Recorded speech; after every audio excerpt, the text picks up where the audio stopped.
Once again, Precious Eberechukwu is a center manager at Iriti Resource Center, Women's Rights and Health Project RAP.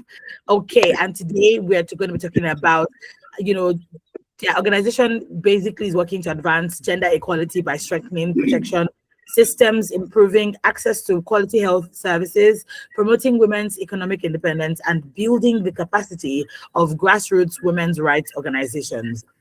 Yeah. Once again, it's a pleasure to have you here with us. So sorry about the technical issues. Thank Sometimes you so much. Thank you for your patience as well. This is fine. Okay, let's get into why we are here. RAP's work under the RWVLN project focuses on strengthening women's rights, improving access to services, promoting economic independence, and building stronger grassroots organizations. Why is it important to address these issues together in order to achieve lasting gender equality? Yes. Thank you so much for that question. It is very important because many survivors face significant barriers when they are seeking help.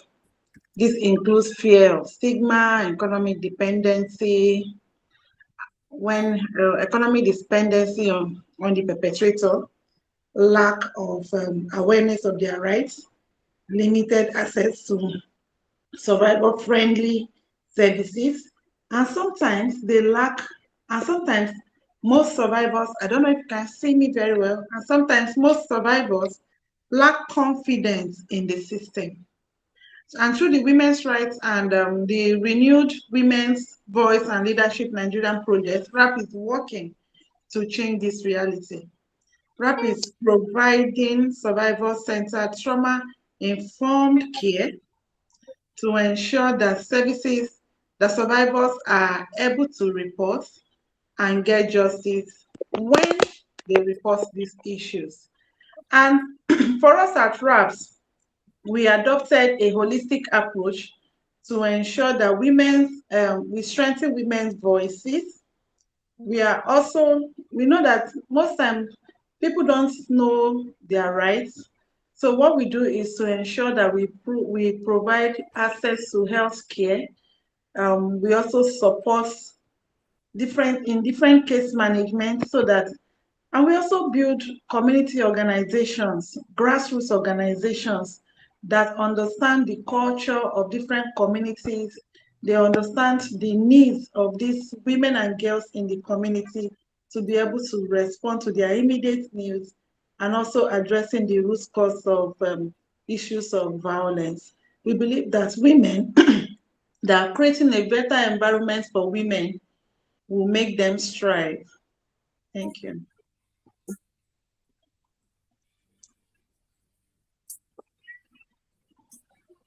Thank you so much for that response. Thank you so much. So one of the key goals of this project is to obviously strengthen protection systems and improve access to justice for survivors of gender-based violence.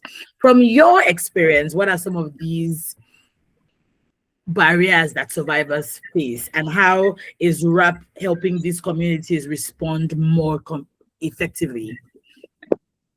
Okay, so just like I mentioned before earlier on, that some of the barriers they face is stigma, dependence on perpetrator, lack of awareness on their rights, and even they don't trust the system enough to give them justice.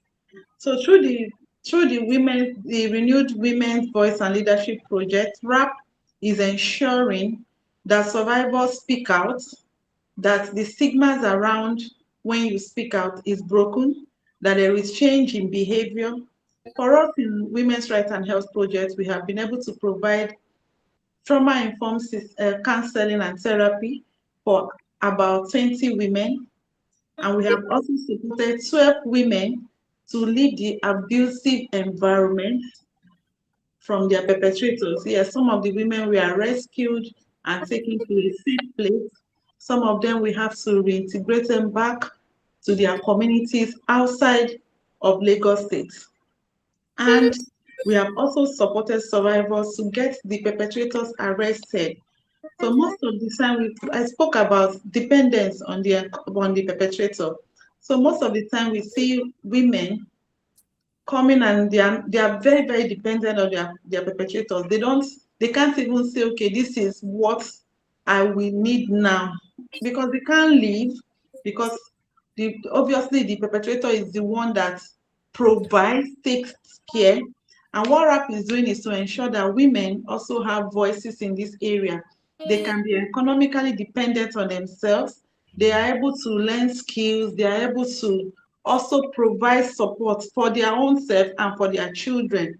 So we have also been able to support about 12 of them to charge their matters to court. Because in the Nigerian system today, if you don't support survivors, take their matters to court, sometimes at the police station, the matters are destroyed, or if there's no evidence, but we guide the survivors and follow them through the court process. We have also supported some of them to be able to accompany them. Lawyers, we pay lawyers to go to court with them so that they know someone is there providing moral support, someone is there supporting their cases. They are not just left in court alone. And also in RAP, we have also been able to print about 150 simplified version of the Lagos State Violence Law. This law is being disseminated in the community so that more women and girls are aware of their rights and they can speak out. When you get aware, you can be able to seek justice. And also we implemented a sectorial project steering committee that involves the private sector, the civil society organization, and the government itself, so that we can have a coordinated response of issues that affects women. So that, because we are looking at access to health, we are looking at access to economy, we are looking at access to justice. And then we also, one of the things that RAP is currently doing, that what RAP has done, is to design and implement a multi-stakeholder social media and behavior change campaign to also increase public awareness on information about gender-based violence, on information about Instagram. These campaigns are going on these campaigns are being used in the different social media handles of RAP, and it is there are ads running. That means people can easily see them. We have it on Facebook, we have it on Twitter, and we have it on Instagram and LinkedIn. So we believe that this effort, this helping, can create a more inclusive survivor-centered protection system for survivors of gender-based violence. Thank you. Thank you so much. And I mean, the work that RAP is doing, amazing work that we can see, really, really amazing. This is still RWVLN project on Her Lens on Your Women Radio WFM 91.7 with Precious Eberechuko, the Center Manager of Ireti Resource Center, Women's Rights and Health Project. Okay, my next question is this. The time is 12 minutes to 10 right about now, and we are live on YouTube at WFM 917. You can also listen to us on the go via our website, www.wfm917.com. Now, Precious, my next question is this. RAP is also working to improve women's health, women's knowledge, beg your pardon, of sexual and reproductive health and rights, as well as access to mental health supports. Why are these issues so critical to the overall well-being and empowerment of women and girls? Thank you so much. Sexual and reproductive health and rights are fundamental human rights. As a person, you should have a right to your body autonomy. You should be able to say, this is what I want to do with my body or not. So it is a human rights fundamental, it's a human rights issue. When women and girls have accurate information about the access to a quality health service, they are better informed when there are crises. They can be able to make informed decisions about their bodies. They can be able to protect themselves more from harm. They can be able to also challenge harmful practices even in their community. Mental health is equally as important as that. because for many survivors of sexual and gender-based violence, they go through a lot of violence, they go through a lot of trauma, a lot of anxiety, depression. Sometimes in the center, we have even witnessed or even had some of the survivors having suicidal thoughts. Some of them, we have had cases where survivors cut themselves because they feel the pain I'm feeling, they want to overcome the pain that they are feeling in their heart with the one on their body. So a lot of this, you cannot take away mental health from survivors of sexual and gender-based violence. And RAP has come to bridge that gap. RAP is not even only looking at survivors of gender-based violence. RAP is also looking at the mental health and well-being of human rights defenders, mental health and well-being of people working in this space. You take a lot of vicarious trauma, even in your own life, that you are not even aware of. Sometimes you experience burnout. RAP is now looking at the mental health of those working in this space, so that at the end of the day, you are able to be sound, you are able to deliver quality service. The survivors are experiencing healing.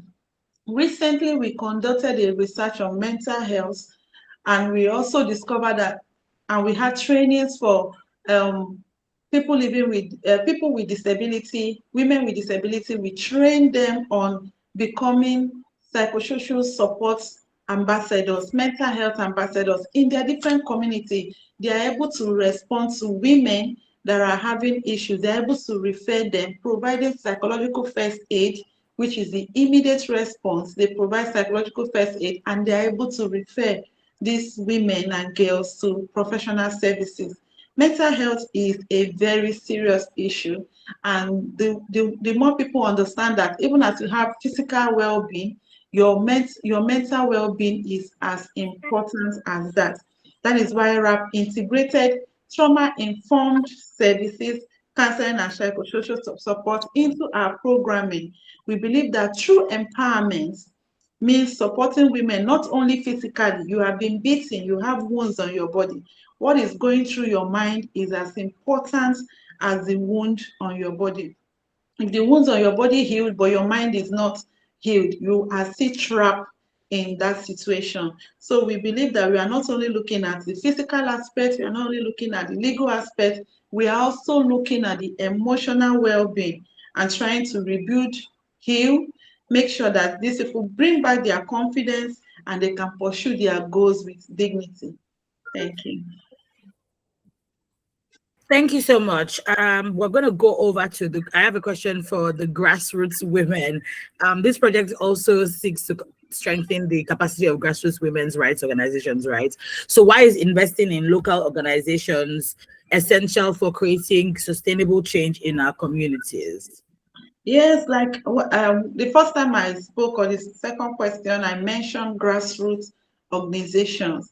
RAP is equally empowering through the Renewed Women Voice and Leadership Nigerian projects, supported by ActionAid and Canada Nigeria. We are also supporting organizations in the local communities to meet the needs of these women in their own context, because we believe that meeting these grassroots organizations, they already understand the terrain in that community, they understand the cultural context, they understand what are those things that are required, how can they penetrate, maybe like go to the urban, they understand it, changing norms, changing traditional belief, they already understand all this. So it is very right for the Renewed Women's Voice and Leadership Nigerian project to invest in this local organization, because the community trusts them already. They are in the community. They are one of them. They already trust them. They've already built their trust, and they can easily identify issues because they are grounded in that area, so they can easily identify issues. What RAP is doing with them is that RAP is organizing them, strengthening their capacities to respond more efficiently to the needs of these women and girls. RAP is mentoring them, giving them technical support, collaboration and planning, so that they are able to deliver more in their own communities. And currently, under the renewed women's voice and leadership, RAP is working with 5 community-based organizations. Thank you. Amazing. We are out of time, but I'll just take one more question before we go. What is the lasting impact that RAP would like to see in the lives of women and girls? I mean, you've sort of like touched on them. Like, what is that impact? How do you hope that this project will strengthen these 5 communities that you've mentioned, for instance, across Lagos State? Okay, so ultimately, we want this project to contribute to a safer, more inclusive communities across Lagos State, where women and girls can participate fully in social activities, in economic and civil life, where gender equality becomes a shared responsibility for all. We don't just want this project to, after the end of this project, no, we want civil society organizations, we want the government, we want the private sector to also own the process. So at the end of the day, we are seeing a community or a situation where everyone takes this as their own project. This is what we want to achieve. We want to see a situation where women and girls can strive, where women and girls can be more productive, where women and girls are ahead when they speak. Thank you. Thank you so much, Precious, for coming on the program today. Thank you for the important work you're doing over at RAP to promote women's rights, improve access to health services, strengthen protection systems, and expand opportunities for women and girls across Lagos State. We also wish you continued success as you implement the RWVLN project with these 5 communities that you have listed. That's our hope and prayer for you. Thank you so much for coming on the program. The Renewed Women's Voices Leadership Nigeria project is supported by Action Aid Nigeria with funding from Global Affairs Canada. Once again, thank you so much, Precious Eberechukwu, Center Manager, Ireti Resource Center from the Women's Rights and Health Project, for joining us today. To the production team of the Voice of Women Empowerment Foundation, Oreoluwa Olabi, Emmanuel Olonade, and executive producer Tonweke Wale Shenaya, we say many, many, many thanks to you. With that being said, thank you so much once again, Precious, for coming on the program. Thank you. Thank you. All right, up next is Radio Doctor. Do not go anywhere.